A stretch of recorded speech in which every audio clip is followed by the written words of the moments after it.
ইসকনের বহিষ্কৃত নেতা চিন্ময় কৃষ্ণ দাসের অনুসারীদের হামলায় নিহত অ্যাডভোকেট সাইফুল ইসলাম আলিফের পরিবারকে 1 কোটি টাকা অর্থ সহায়তা দেওয়ার ঘোষণা দিয়েছে মানবিক সংগঠন আলহাজ শামসুল হক ফাউন্ডেশন।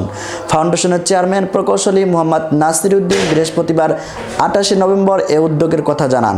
তিনি বলেন, 100 কোটি টাকা দিয়েও আমরা শহীদ অ্যাডভোকেট সাইফুল ইসলাম আলিফকে তার নিষ্পাপ সন্তানের কাছে ফিরিয়ে দিতে পারবো না, কিন্তু আমরা সিদ্ধান্ত নিয়েছি বাংলার জমিনে মাজলুমের প্রতীকী ইতিহাস হয়ে ওঠা এই পরিবারের পাশে অন্তত 1 কোটি টাকা উপহার নিয়ে দাঁড়াতে চাই, যা শহীদ সাইফুল ইসলামের ছোট্ট মেয়েটির পড়াশোনার দায়িত্ব, 6 মাসের অন্তঃসত্ত্বা স্ত্রীর চিকিৎসা ও আগত সন্তানের ভবিষ্যৎ, স্বামীহারা মায়ের জন্য একটি স্থায়ী আয়ের ব্যবস্থা নিশ্চিত করতে এ উপহার দরুন ভূমিকা রাখবে ইনশাআল্লাহ।